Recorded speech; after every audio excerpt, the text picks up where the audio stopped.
We'll call to order this meeting of the Finance and Operations Committee at the Tennessee Board of Regents of the Tennessee Higher Education Commission Board of Commissioners on February 19, 2026 at approximately 3 p.m. First item is the adoption of the agenda. I guess we've taken the roll. Take the roll. Okay, let's call the roll first here then. Treasurer Lillard, Here. Commissioner Dieter, Here. is there anyone in the room with you? No. Commissioner Matlock, Commissioner Rader, Commissioner Smith, Here. Commissioner Stafford, Comptroller Mumpower. Treasurer, you have 5 members present. Okay, very good then. All right, next order is. Hi, John just joined. Okay, Commissioner Ryder, good to have you here. Okay, all right. All right, the next item is the adoption of the agenda. Is there a motion with respect to adoption of the agenda? We have a motion and a second to adopt the agenda. All right, seeing no discussion, you want to call the roll on the motion to adopt? Treasurer Lillard, Aye. Commissioner Dieter, Aye. Commissioner Matlock, Commissioner Rader, Aye. Commissioner Smith, Aye. Commissioner Stafford. Treasurer, you have 6 ayes. Okay, agenda is adopted. We'll ask at this time, is there any public comment for the Finance and Operations Committee? All right, seeing no public comment, let the record reflect that there is none. The next is approval of the minutes from the November 12, 2025 meeting that are in your packet and everything. Is there any comments, revisions, discussion about the minutes? And if not, is there a motion? All right, move to approve, and is there a second? Second, all right.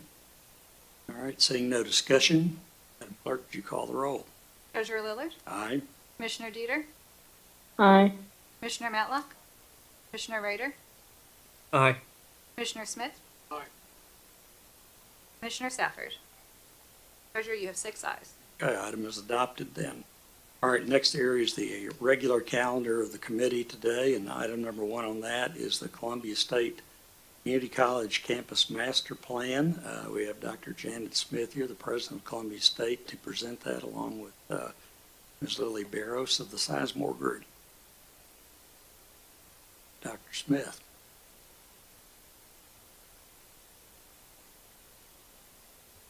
Good afternoon. Thank you for this opportunity to share with you what's occurring at Columbia State, what we're looking at down the road and in the future.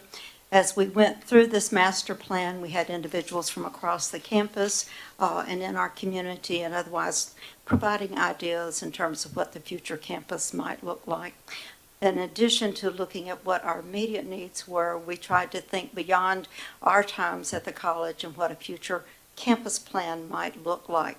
We think we have a very good product and are eager for you to see it and to ask any questions that you might have. I did not introduce myself, but I am Janet Smith, and I am the president of the college, and it is a very distinct privilege to be here today. With me is Lily Barrios, and Lily is the principal for the Sizemore Group and is the individual we have worked with in the development of this project. So I'll turn it over to Lily to walk you through the plan, and then we're both available for any questions that you might have.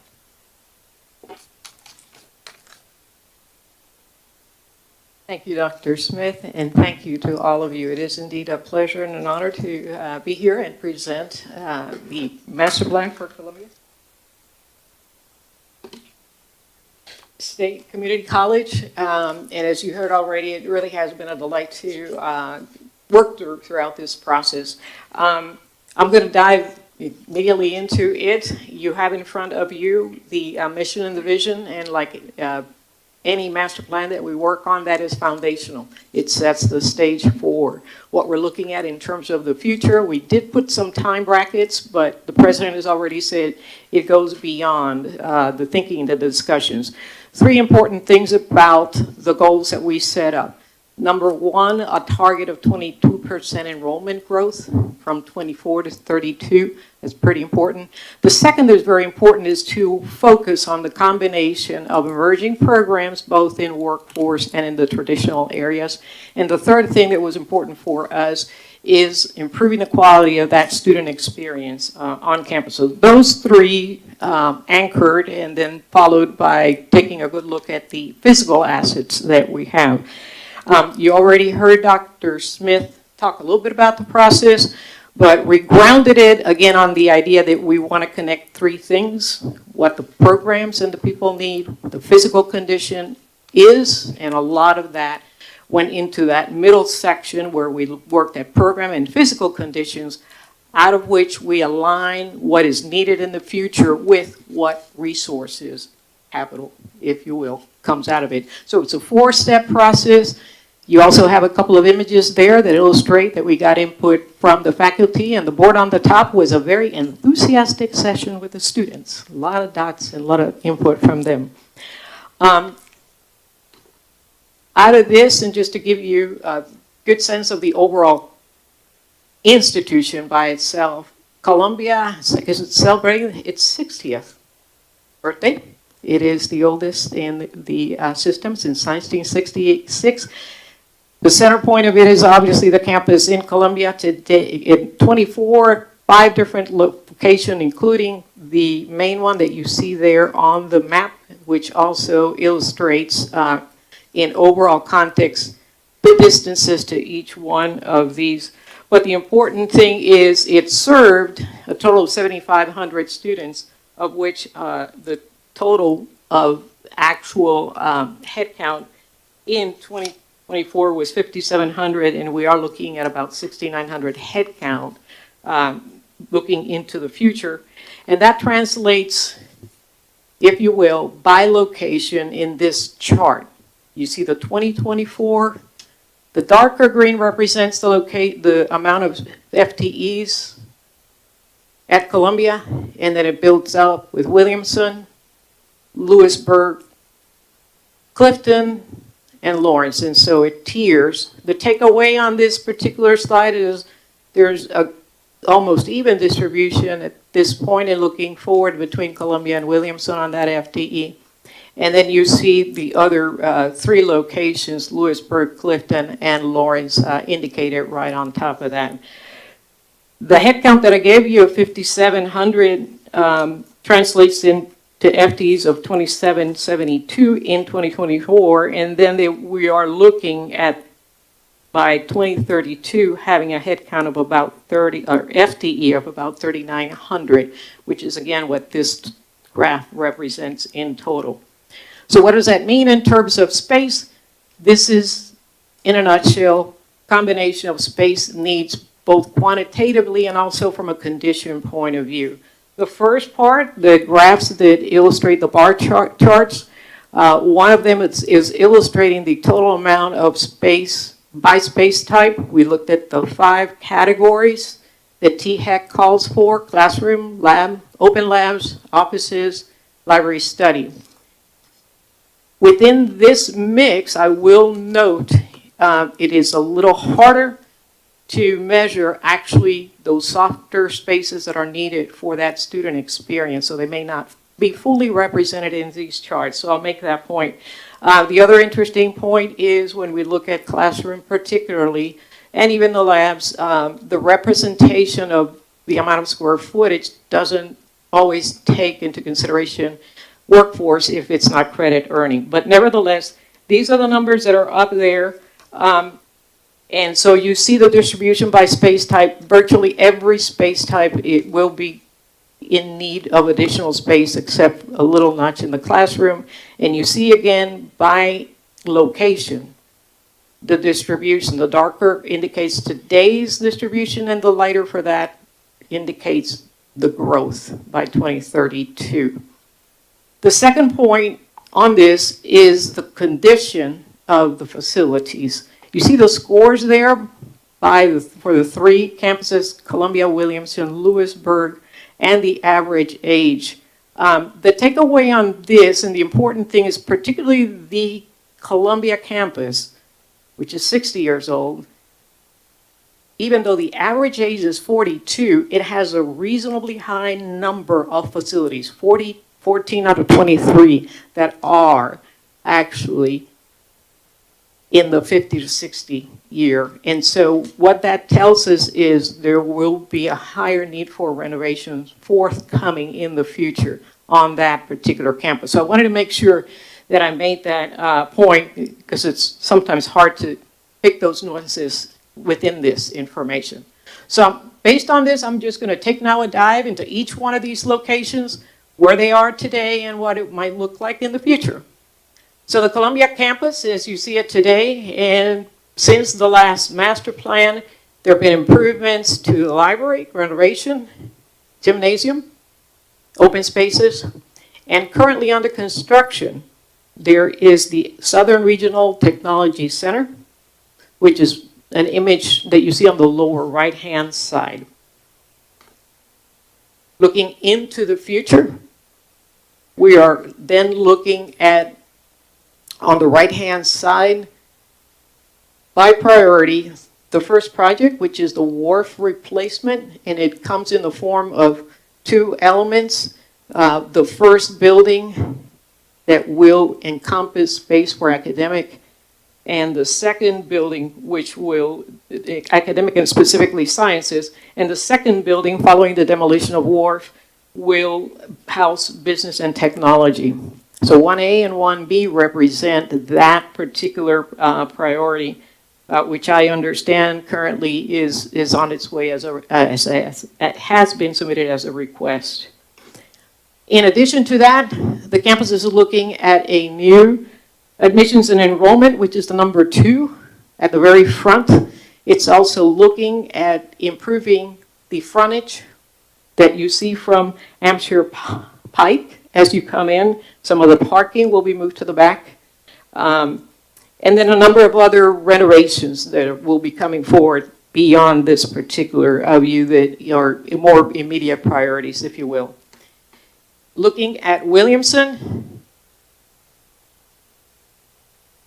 in the last, since the last master plan, there's been a parking deck and an arts and technology building completed, and it's already all in place. We are looking in terms of the more immediate need for them, or is the number 1, which is the student support building, desperately needed.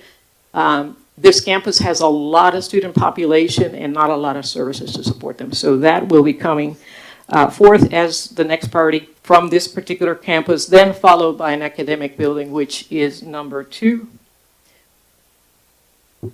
And as I move forward on to the next 2, Lewisburg, small addition needed in the future with the potential of requesting an acquisition.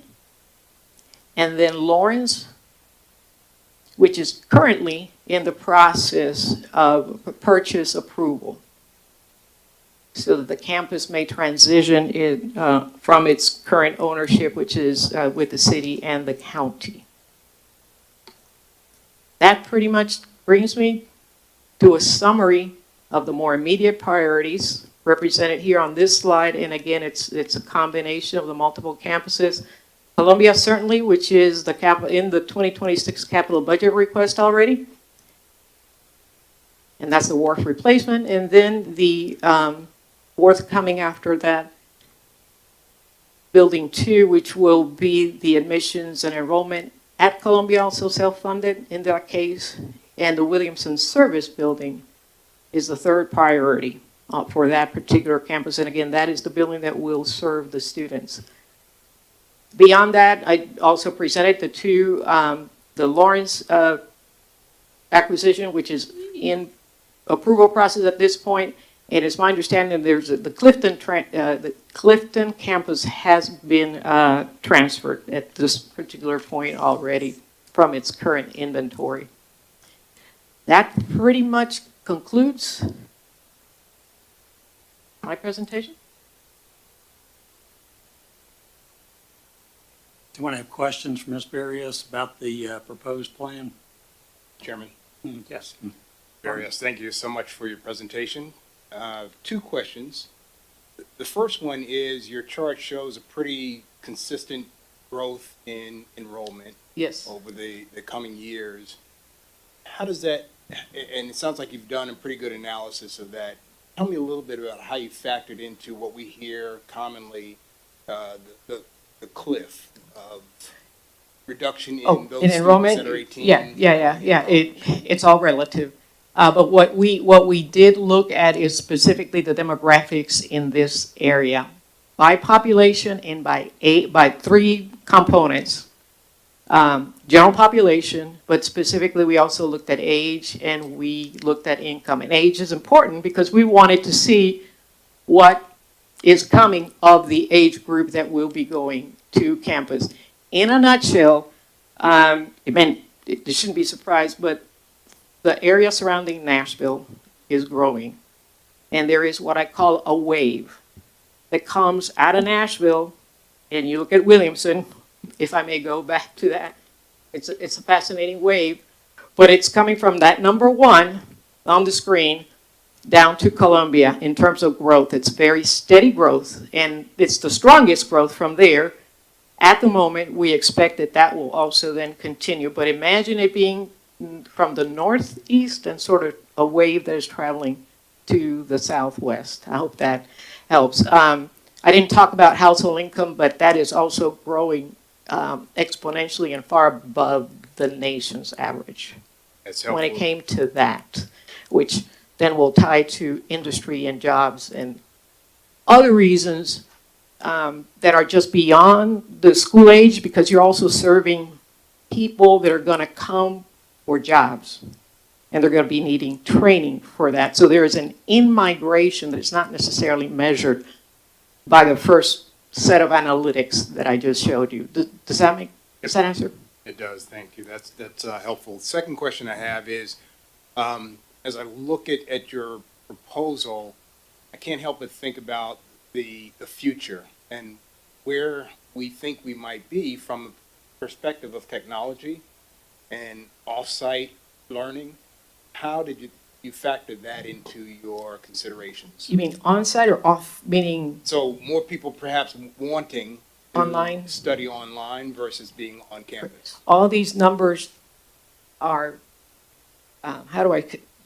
disaggregated, took out the online presence, if that makes sense. So we looked at it in their as a total, 7,500 students served, but out of that, then we took out who's online, we took out dual enrollment, and we focused on what we call people on site, feet on the ground. Thank you. And that is very important because of your programs. A lot of your programs have to be labs and those things are hands-on. Thank you. Okay, other questions? Dr. Gentile, do you have something? I do. I have two questions for each of you. The first one, you mentioned Williamson County, average age 6 years old. I'm guessing the oldest building there is, 12 years now? Maybe there's some other ones. Columbia. I'm talking Williamson County. Oh, Williamson County Yes. campus itself. As an education to me, and perhaps others up here, Okay, the average condition score is 95, which is great. at Williamson. At Williamson.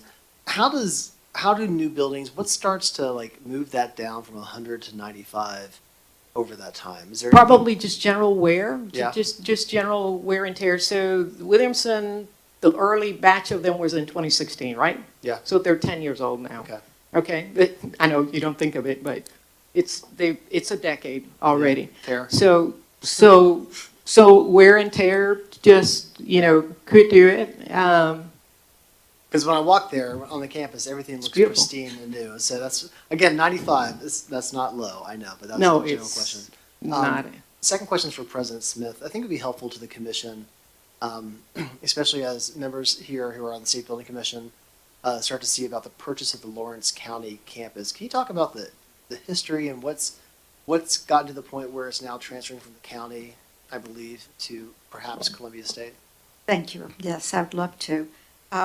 Columbia has been in Lawrence County since the late 70s, the early 80s. And then in the 80s, the city and the community built us a building there owned by them, in which we've continued to teach there on up until the it was about 2014, 2015 in that time. As we were going through our 50th celebration, the citizens of Lawrence County felt like they needed a facility that was more in line with what higher education facility should be. And I think in combination with THEC and looking at what the enrollment might be, what the population of that area and what the growth could be, particularly looking at the number of citizens of that area that were going across the line into Alabama for an education and wanting to keep those folks in Tennessee for an education. Out of all those conversations and discussions, the community put forward a raising of funds to construct a building. The community had also at that time had asked the government for funding that would go to the county, and I believe both went to the county as opposed to the city. The total was somewhere in the neighborhood of $6 million, I believe, overall. Then through the funds that had been raised and what the county and city put forward, a beautiful building, much like that in Williamson, was constructed. Columbia State was asked to be the administrator of the building, and it was our principal place for teaching our classes. The desire of that community at that time is that there would be an increase or a greater increase of universities who would also be teaching out of that facility. At that time, we had Martin that was there, and they had committed that they would do some classes there as well. Tennessee Tech was engaged in the whole conversation of just whether the building was needed or not. MTSU was engaged, I think, along the way, not as much as some of the others. The building was built. We assumed the administrative responsibility of it. We continue to be able to use the facility at no rental. I will say that that community has provided for higher education since the 70s that we've been down there and provided it at no cost to the college, which I think is exceptional in terms of what their need and want is for higher education. Once we moved into the building, it was after COVID that we really began to occupy that facility. Martin was there, and then as UT Southern came on board, UT Southern has continued their work there. They have an office on that campus, as well as they have a master's program that's offered in the evening hours. Tennessee Tech is there with an office and an instructor, but their classes are virtual, but they have the location there as well. And then it is a huge asset for the community in terms of different programs. Our population there has declined since COVID, but we've been down at COVID, but we're in growth mode again at that location. The community came to the college back in the summer and asked if the college was interested in the facility, in which we said yes, we were. We explored our master plan, talked with our former master plan individual at that time, who said according to the facility, according to the former master plan, it was a good possibility, a good option for the college to purchase it. So we have proceeded forward with that. It has, to us, it allows us to increase our presence there. When we left the former facility we were in, it was titled Columbia State Community College. We moved into the new facility, it was titled the Southern Higher Education Center. So we lost some branding ability as we went into that. So we think that has also impacted some of our enrollment. We see grand opportunities in being there, continuing to work with the universities as they come in. And as we looked at the master plan, you note on the master plan, it is identified a location for a TCAT. Under the current situation, if it continues on with the county and city, then we really can't build another state building there. There is need for a TCAT in that area. If it continues on with the city and the county, there is possibility they could sell it to someone else, and if they did, that could also be impactful to us in terms of providing an education. But I will say, as we look forward, we try to look at what can occur there and what value it would be. In that we do have the TCATs currently teaching in Lawrenceburg, but their facilities are really, what they're teaching in is not optimal at all, very, very poor. So we hope to be able to work more with them as we're there and hopefully build programs that will provide the citizens of that area technical education that is not through a private technical program, because a technical school has grown up there that is private, which does not provide the best, I think, from my perspective, education for the citizens of that area. So to me, for Columbia State, I think it is a strength in terms of providing education throughout that area. We have closed the Clifton campus, or we've transferred the Clifton campus, I think, which is important to this discussion as well, in that we had ownership of the Clifton campus. Our population there for enrollment declined over the years as the population of that community has declined. Greater need for technical education there.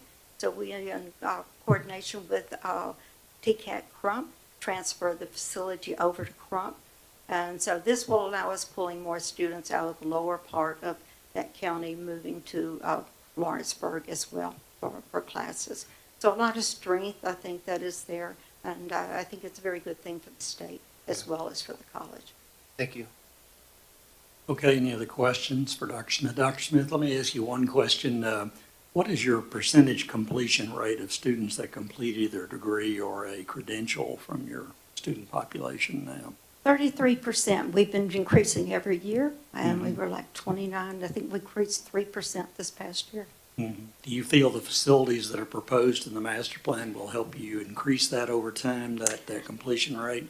I believe they will, and particularly as we look at what's going on in the sciences area, our science, the facility that we want to that we want to replace houses all of our science programs and all of our STEM programs and the like, and we know that those are very important programs to the future, and then we believe that having facilities that provide students the up-to-date areas and skills that they need will also help our students to increase in their graduation rates. Okay, thank you very much. Thank I want to you. ask Ms. Barrios. Ms. Barrios, you mentioned during your presentation that you had a robust discussion with students.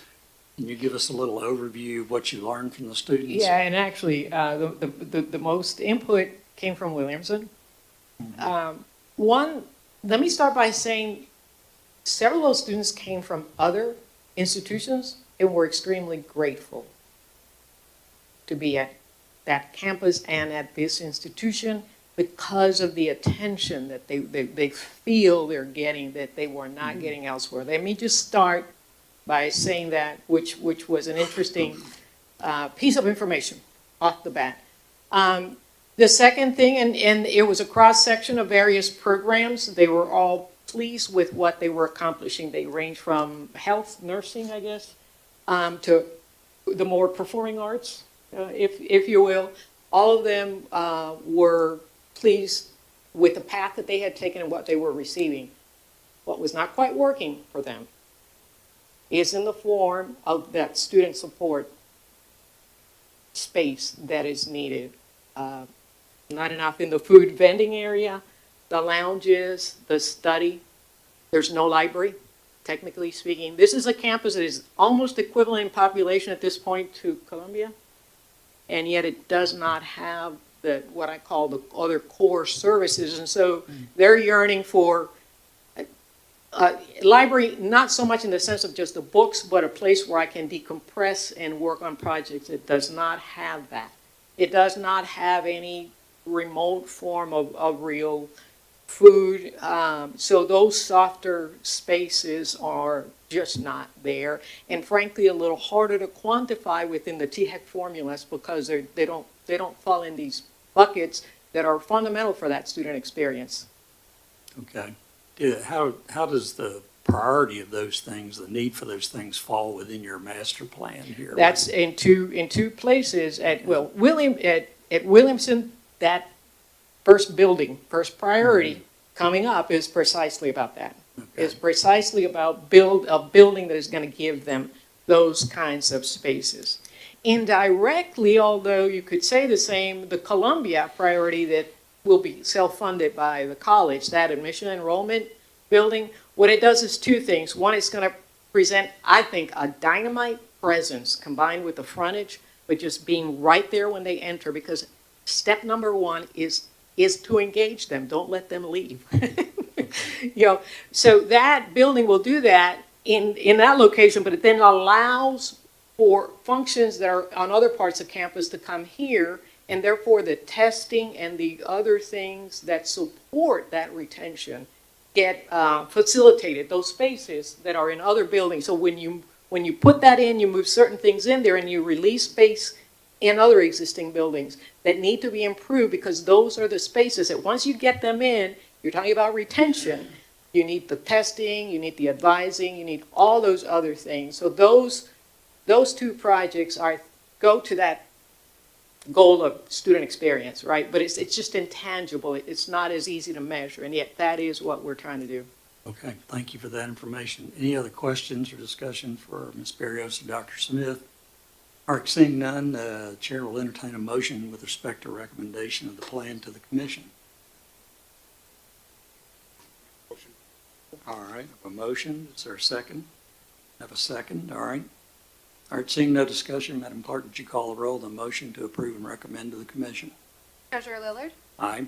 Commissioner Deeter, Aye. Commissioner Matlock, Commissioner Rader, Aye. Commissioner Smith. Aye. Commissioner Stafford. Aye. Treasurer, you have 6 ayes. Okay, motion is adopted then. Thank you, Dr. Smith and Ms. Berrios, for your good presentation. Our next item is the master plan for Pellissippi State Community College, and Mr. Art Lidsky of Dover, Linsky, and Matheny will present.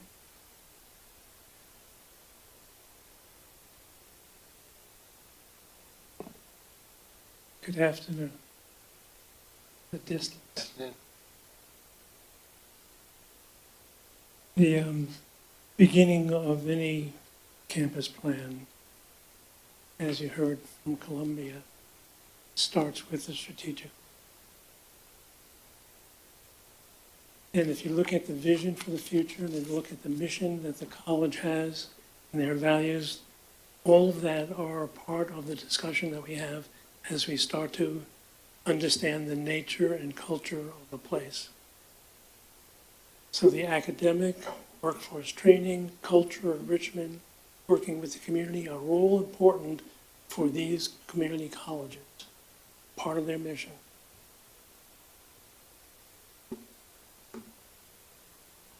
So the process that we went through is actually pretty simple. It's a 5-step process. And it begins with, first step is to understand a set of assumptions that we should be thinking about as we think about the nature of the particular college and where it's going in the future. And again, the strategic plan is very much part of that beginning set of discussions. The second step in the planning process really is 3 different analyses. One is looking at the curriculum and pedagogy and how faculty are working and teaching with their students. The second study is looking at buildings and their space utilization and the amount of space that they have and is it appropriate or not. And the third study is to look at the overall campus itself, how it all fits together and how circulation works and infrastructure works and buildings fit together in a pattern. Those 3 studies then lead to a set of needs that are prioritized by the college. They're filtered by the THEC space guidelines and filtered by the values that the college has. And then it goes to the next step, which is looking at alternatives for meeting those needs, and then finally into a campus plan. It never happens this straightforward. It's much more iterative, goes back and forth, back and forth, and back and forth. And during that time, we met with over 100 different faculty, staff, and students and administrators and folks that had a point of view about this particular place and how important it was to them for their goals for the future.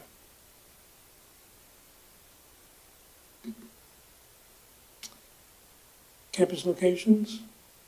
there's the main campus in Hardin Valley, and then 3 extended campuses. One in Strawberry Plains, one in Magnolia, and one in Blount County, which is in Friendsville. So I'm going to answer your question that you had about students and populations and so on. That cliff that's going to happen is not going to happen across the board in every single state in the same way. Some states, like in the New England area, will be hit really hard. Other states won't be hit hard at all. Some states might not be hit at all.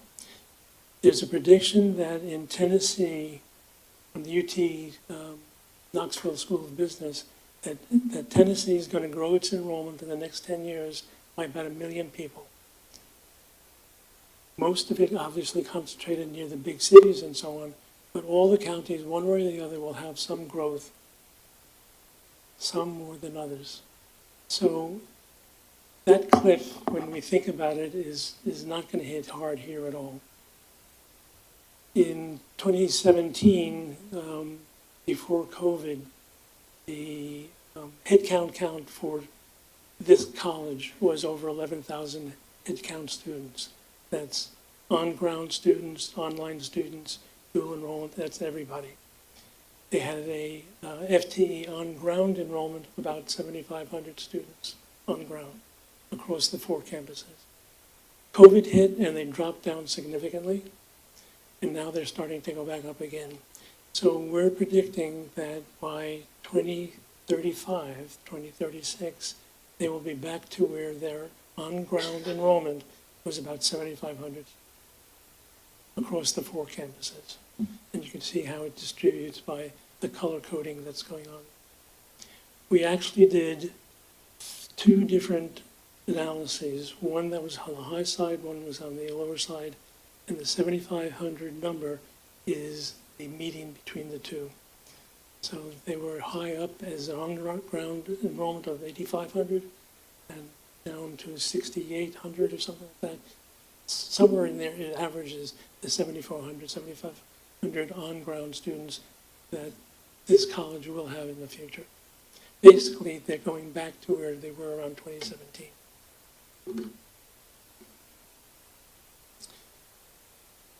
So what does it mean in terms of facilities? They have sufficient number of classrooms across the 4 campuses. Not necessarily the best classrooms, not necessarily the right size classrooms, but they have the right total amount of space for classrooms. They need more open laboratories, they need more office space, they need more library study space. And library study space is the study space that I think is the key to this. That study space is all that informal student collaboration spaces that you see in a contemporary academic building today. That's what's missing. So it's not just filling up the library, which is a different animal itself. The library needs more space, but not as much space as other buildings need. These small group informal spaces that help an academic environment and help students as they go through their environment. The oldest building is Magnolia, built in 1944, I think it was. The youngest is Haslam Science Building. These are their priorities, and you can see it by campus.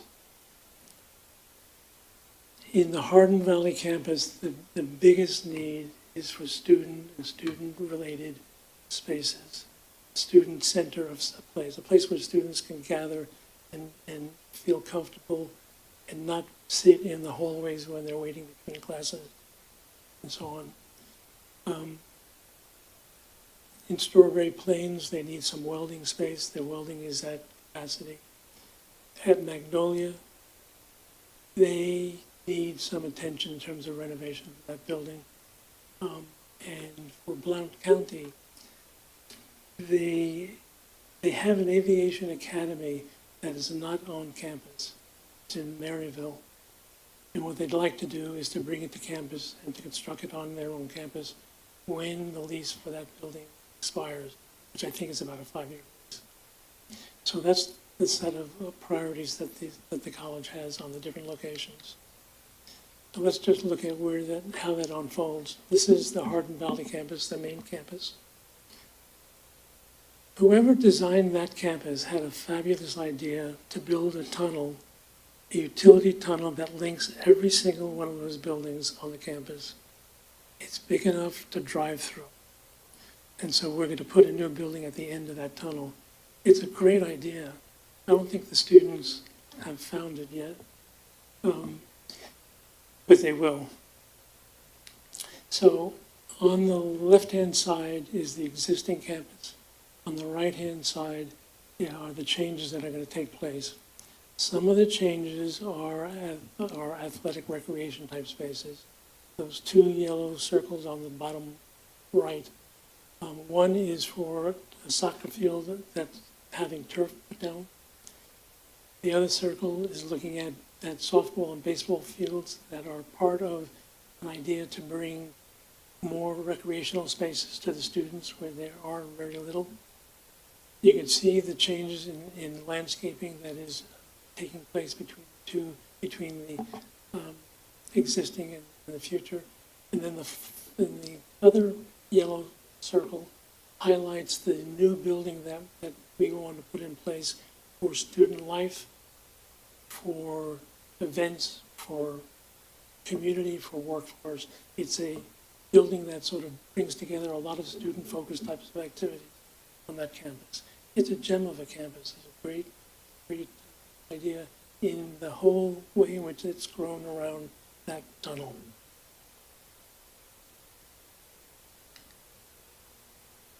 The Magnolia campus, the oldest one, in another 20 years it can be called an antique, and yet it's a very functional building that needs some attention.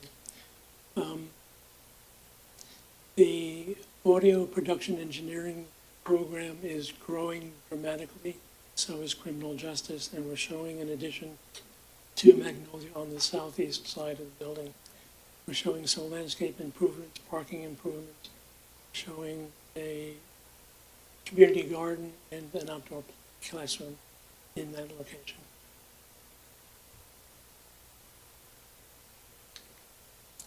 Strawberry Plains.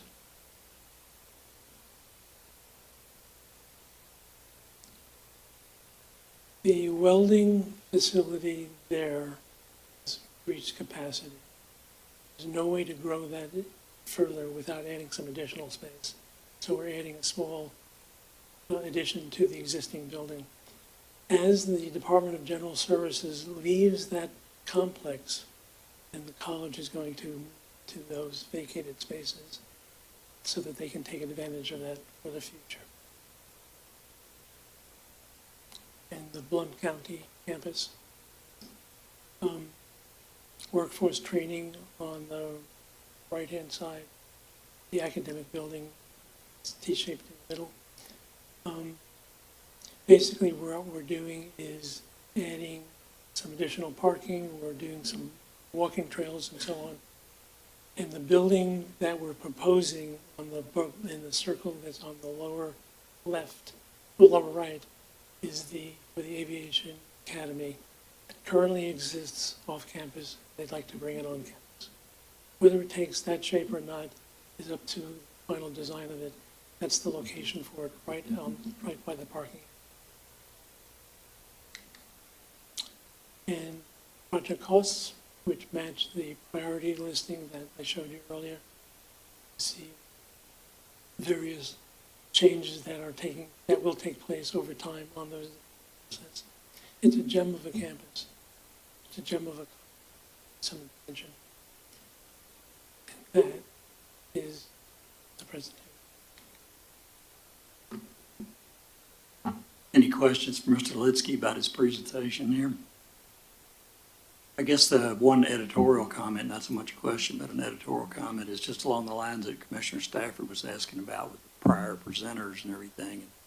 tied into the fact that Pellissippi has had a drop, as you pointed out in your data, Mr. Litsky, of enrollment over time that y'all are working back from now and everything, but, and it would take, I think you said the year 2035 or so to get back to the 2017 levels, most likely, and that's a long, long time in the arc of education, and I just wonder how much different the world might be at that point in time versus, where we are today. So it's something to think about, I think, as we go forward. So, Well, let me add a little bit to that. And you're right, 10 years is a long time in higher education.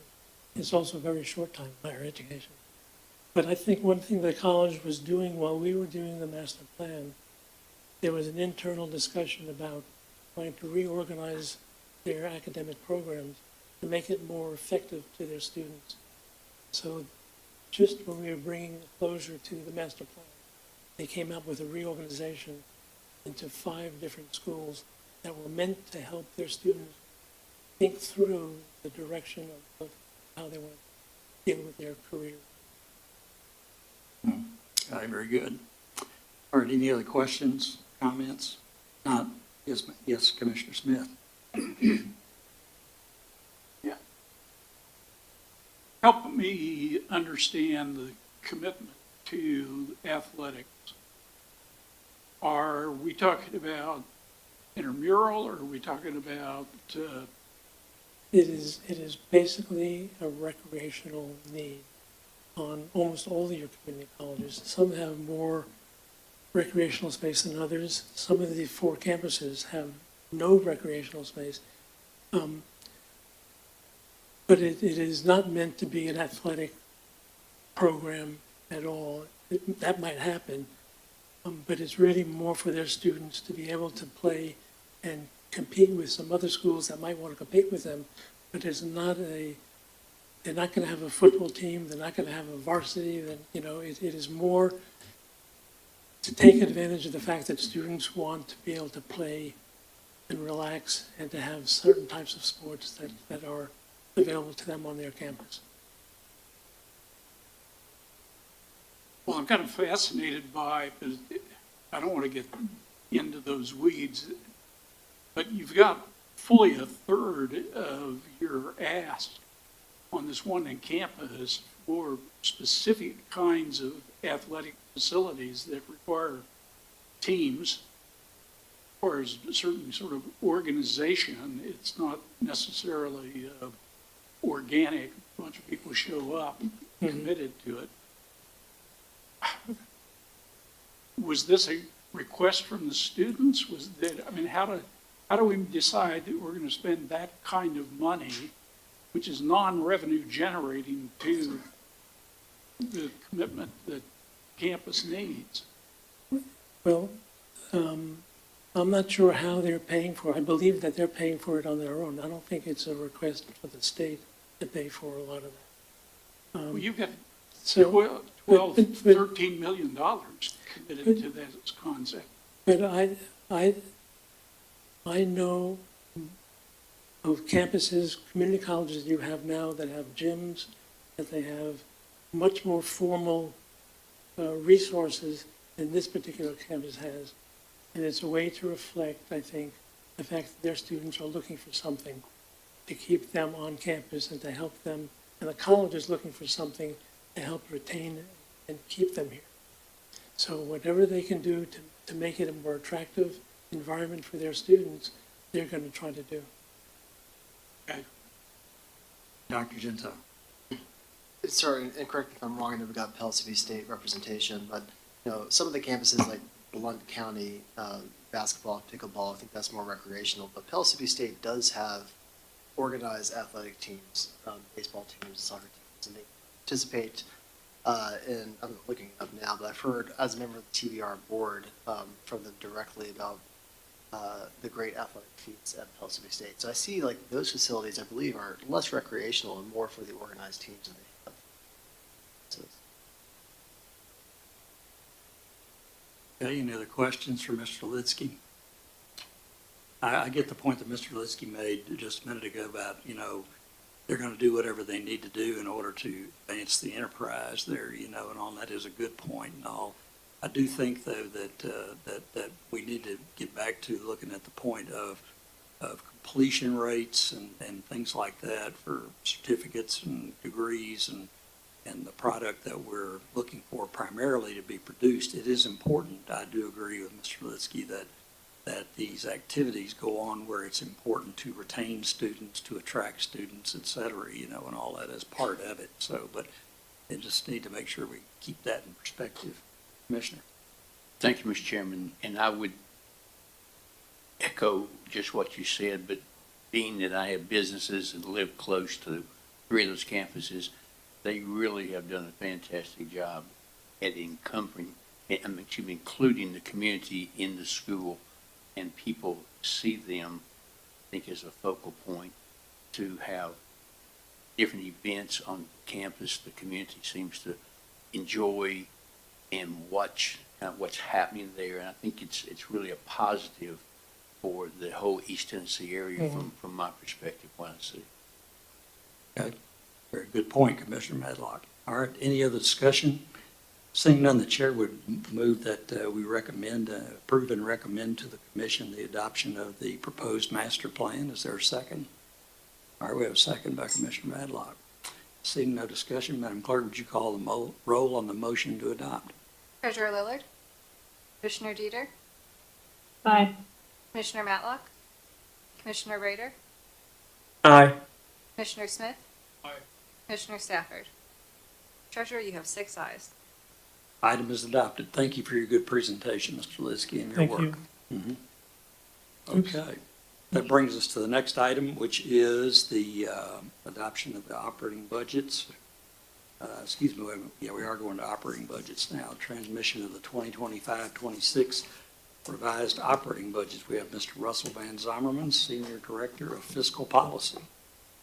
Take it away, Russell. Good afternoon, Treasurer, members of the committee. Russell Van Zimmerman, Director of Fiscal Policy. Happy to be with you here today, talking through the transmission of the revised 25-26 operating budgets.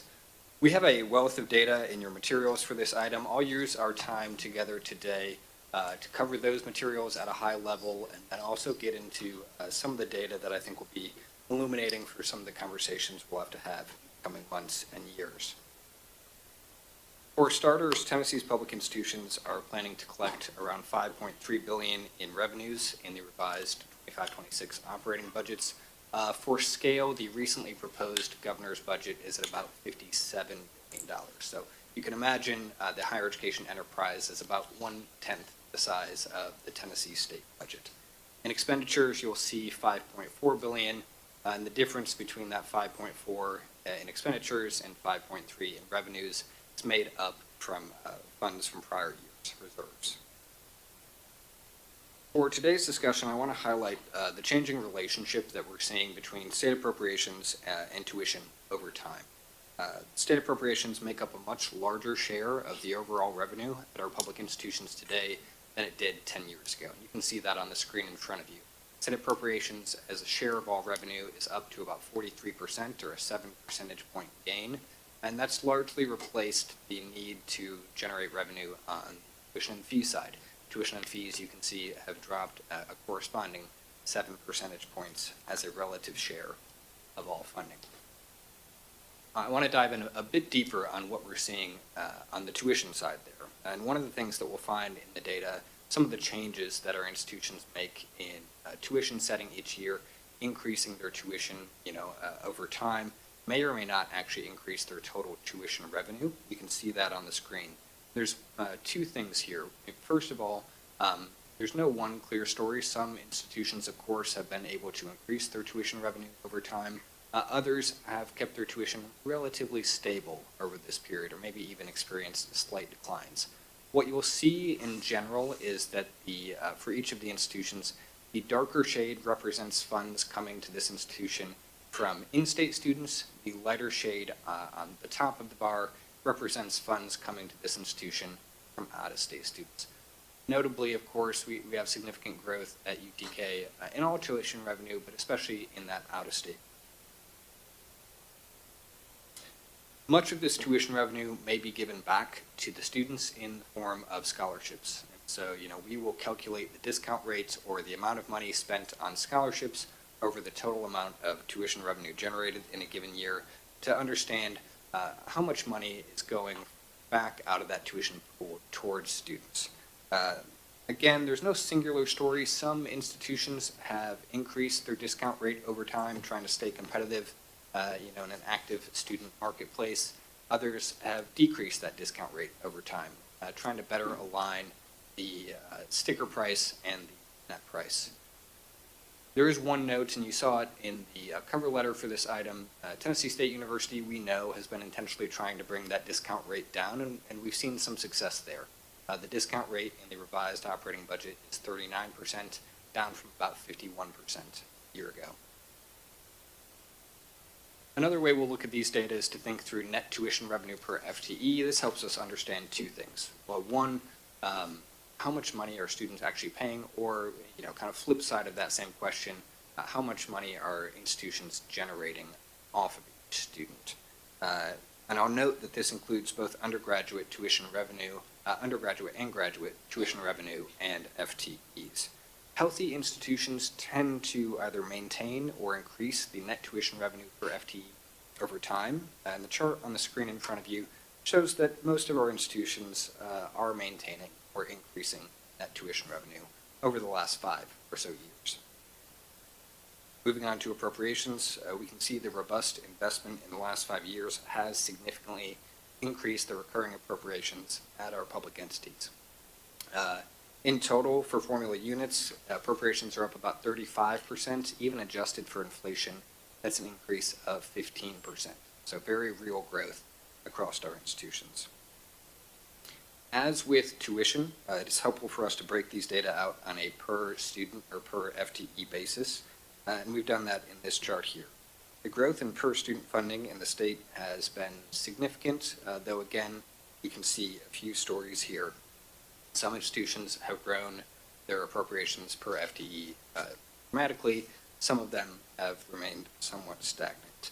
The largest reason you'll find variations in this chart is actually related more to the FTE than the appropriations. I know this chart has a lot happening. I've added in the black dots the FTE data for each of these entities. And so you can just get a sense if those black dots are moving up, this is an institution that's growing. If they're declining, this is an institution that maybe has fewer students today than they did 5 years ago. And there's maybe 3 examples that we can talk through. First, Tennessee State University, their enrollment challenges, the spike and then subsequent dip are well documented. And that plays into what we see when we look at something like an appropriations per FTE measurement, where you have that dip in appropriations per FTE in 22-23, where there was a spike in enrollment, and then conversely, as that enrollment came back down, state appropriations per FTE went back up. Maybe another good example is the University of Memphis. Memphis, I believe, is represented here today. They've been wildly successful in formula, even as their enrollment has dipped a little bit, and that's a strategic decline that we've seen from them. That means that their appropriations per FTE have increased in this time. And then lastly, the University of Tennessee at Knoxville, pretty significant increases in FTE enrollment, also significant increases in appropriations as we saw on the prior slide, but not as significant as the growth in enrollment, and so you see kind of a flattening out their recurring appropriations per FTE. We are continuing to track trends in higher education finance data that may be of interest to this committee or to the commission as you guys think through setting tuition, managing the state scholarship portfolio, reviewing the operating budgets, and always happy to provide further data. With that, TX staff recommend approval of the transmission for the 2025-26 revised operating budget. Okay, thank you, Mr. Van Zimmerman. Do we have questions for Mr. Van Zimmerman at this point, or comments about the proposed budget? I have a couple of things I wanted to ask about. One is about TSU. You mentioned Tennessee State, and we're certainly looking forward to great things in the future from TSU, from the efforts that are now underway that you alluded to and all that. What type of reporting is going on from TSU? I know President Tucker and his staff have their own mechanisms for monitoring their progress on this, but what's going on in terms of reporting to the THEC staff and to you as Director of Fiscal Policy from TSU? And then also, how do we anticipate information is going to flow to the Board of Commissioners in that regard? So just like to keep up with this on a periodic basis as we go through it. So talk about that a little bit, Russell. Chairman, can I add Yeah, to sure. your question? I had a similar question, but the memo talks about some additional analysis that you all are having to do regarding TSU. Can you speak to that as well? Okay. And Dr. Gentile may have a comment too, so go on ahead, Russell. I suspect he may. Thank you for the question. In terms of data flowing to our team, we really don't have any new data flowing that is outside of the usual processes for TSU. So in this process, they will submit their operating budgets to their board. That will be approved by the board, and then we'll receive those data through our analyses, share them with you all. To Commissioner Stafford's question, I think one of the differences you'll start to see in our materials and in our presentations as well is that we're spending a lot more time with those data. That's been intentional on the part of our team, especially true at TSU, though we do it with all institutions, to get a better sense of what are we actually seeing? What is the meaning behind some of these data? I know that TSU has an MOU with the state for the appropriations that are made annually. I personally do not receive any additional data to that. I don't know, Director Gentile, maybe you're made privy to some information. So yeah, there's, first of all, I feel like I see President Tucker about every other day. I was on his campus earlier today, and I met with him last week as well. Twofold answers to your question. First of all, there has been a quarterly update that I sit in with the comptroller and Commissioner of Finance and Administration, hearing from Tennessee State University their progress and how they're going about with the $96 million in operating funds that they received this past year and what their 5-year outlook looks like. That is a periodic look-in that we have, and I will, going forward, share those details with this Finance Committee as we receive them as well for your purview. Second, they just hired a new CFO. Her name is April Robinson. She is a star. From my engagements with her, having transparent conversations with that office, most transparent conversations we've ever had, has been eye-opening in many ways, and she is working on transforming how they work financially. But getting into the actual nuts and bolts of the campus, they do have a tough road ahead of them. As we can see from, it's hard to see in those black dots right there, but for TSU, but behind us, we can see the dip in FTE over time. They're about to graduate that large class that just came through. As they do so, their discount rate will go down, which is good, which means that their tuition revenue per FTE will go up, which is good. But our conversation most recently with them, Russell led that conversation about a week ago, was in anticipation of our May commission meeting when it comes to the binding tuition range. Where do they intend to settle what do they need as far as tuition rates go? And I had a very candid conversation with President Tucker about that last week as well, and saying, like, our commission cares very much about the viability of your campus, but we need to know your true needs. And my commission, setting tuition rates later in May, will want to know. So that information we'll provide to you ahead of time of where they're going. I think they're on track to do well. They do have a goal of getting 1,200 to 1,500 freshmen undergrad for next year. That's going to be a tough target to hit, but it's going to be challenging for them going forward. But I do feel not only good about President Tucker, but also the team that he's put in place. Well, I do think, to put a little more perspective on it, obviously as state treasurer, I know some things about what goes on at TSU on a periodic basis, but as Dr. Gentile and you alluded to, it's primarily the comptroller and the Commissioner of Finance and Administration that are working with President Tucker and them on an ongoing basis. But I do believe that THEC and THEC's commissioners and staff do have a role in terms of going forward to help TSU attain its goals and to monitor the situation on an ongoing basis, because we will be called upon in future years to approve tuition increases, as you said, Russell, and and operating budgets in the future for TSU along with the other institutions. And I think this is of such critical importance to Tennessee generally as a state that TSU be successful, that I would want Vern Stafford to see, that information and know about generally what's going on so he can add any wisdom he might have, or Dr. Smith or whoever it may be, because this, as you just said, Dr. Gentile, this is going to be a hard lift for TSU, and so we all need our thoughts on the table at the time, and we might be able to help down the road. So I think that, on some kind of basis, whether it's at least quarterly, but perhaps a little quicker than that, we get some information about how things are proceeding, each of us out there, and particularly those commissioners who are not as tied into the information stream as others are, to get the benefit of their wisdom going forward. Treasurer, I think you make an excellent point, and I can benefit of. Okay. All right, then we'll take it as a sense of the committee then that we would like to have further reporting in that regard, and we'll leave that up to Dr. Gentile and Director Von Zimmerman to figure that out for us, okay? Any other questions or anything in regard to this item, the proposed operating budgets item here?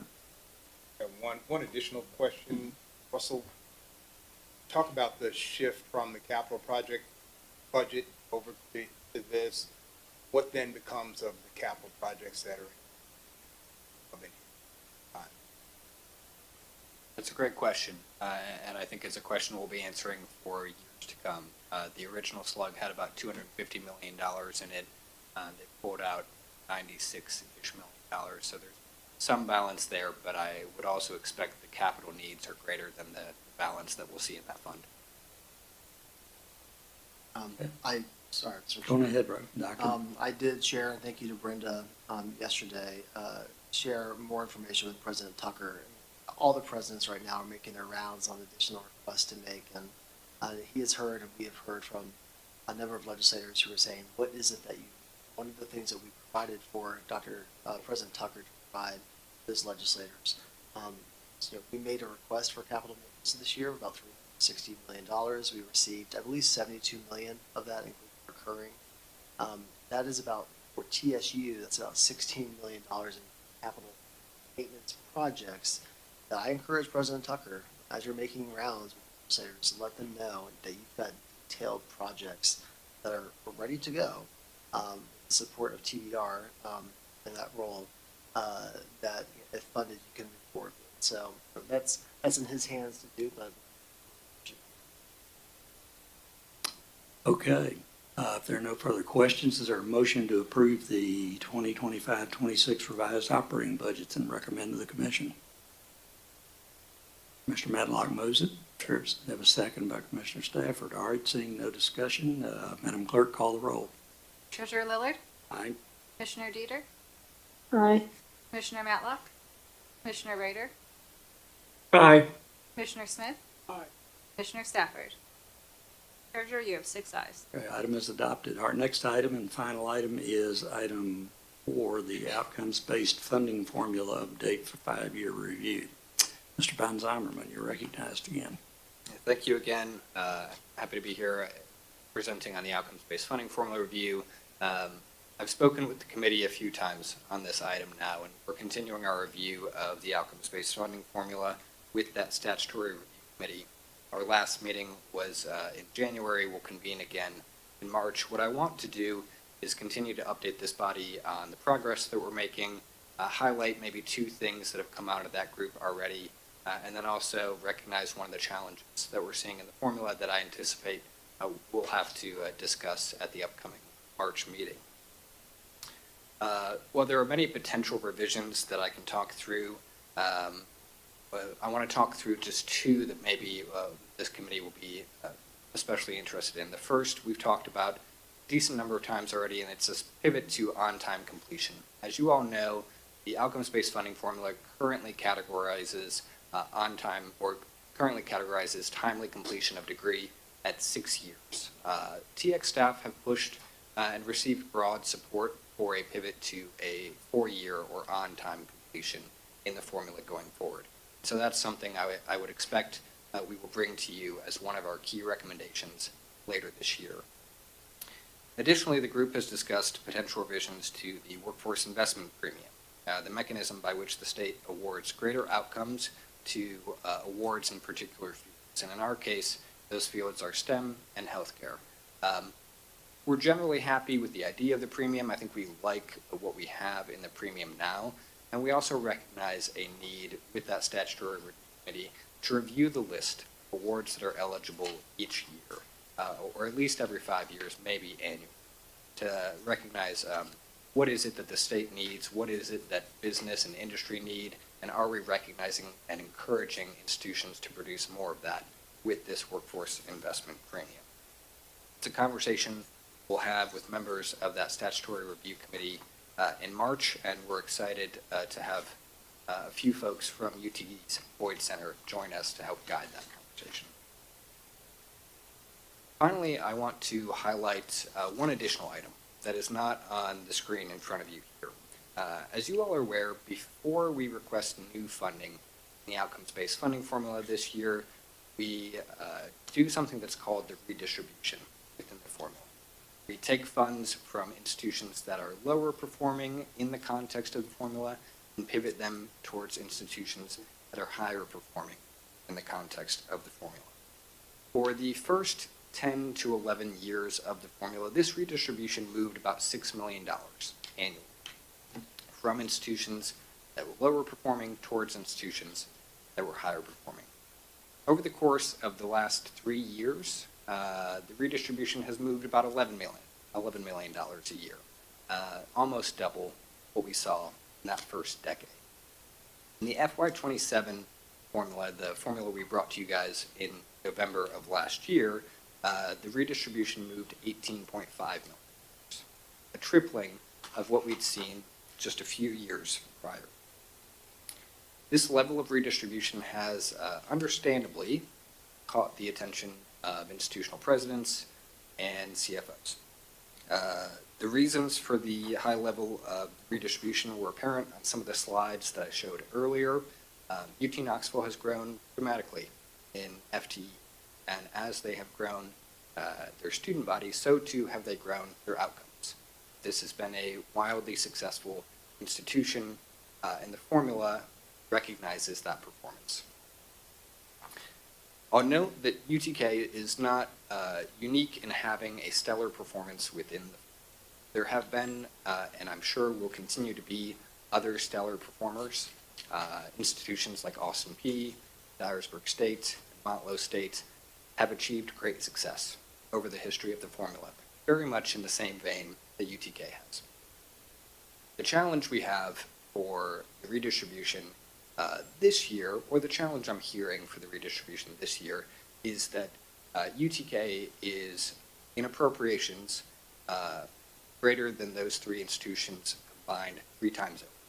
They're a much larger entity. They control about 25% of the appropriations in the outcomes-based funding. And so when an institution of that size is successful, the scale of redistribution must meet the institutional size, right? That's the 3x between that 18.5 million and the 6 million that we were seeing just a few years ago. As UTK is continuing to grow, I suspect so too will the concern from institutional presidents that the level of redistribution we're seeing is in some way unfair or unsustainable. As I see it, when we reconvene the Statutory Review Committee in 2 weeks, when we talk with you all, we have 2 key questions to answer on this issue. The first of which is this a problem? I've certainly heard from folks around the state that it is, and I've heard from others that it is not. TX staff over the history of the formula have ardently advocated for a redistribution of funding time and time again. And in doing so, ensuring that institutions are not just competing for new dollars, but competing for existing dollars, ensuring that incentive structure is built in perpetuity. Yet it is fair for us to ask if the level of redistribution going forward is sustainable. or if it is fair and equitable as statute requires it to be. If the answer to these questions is yes, that there are challenges, I think we will then have to ask, what can we do about it, or what should we do about it? This is something I bring before you today, not expecting an answer per se. Certainly, we welcome your feedback as always, but to put it on your radar. Of course, whatever recommendations that we work with the Statutory Review Committee on come back to this body for approval later this year. Okay, thank you. Any questions of Mr. Van Zymerman? As he indicates, this is a work of art in progress, I guess, is what it is. So That's right. that'll be ongoing as the review committee does its work. Any questions? All right, thank you very much, Russell. We acknowledge your report, and thank you for that, okay? All right. Let's see, do we have other business to come before the committee today? All right, seeing none, Chair will entertain a motion to adjourn the Finance and Operations Committee. Got a motion? I second it. All right. That objection will stand adjourned. We thank you for your service to the Tennessee Higher Education Commission and the people of Tennessee.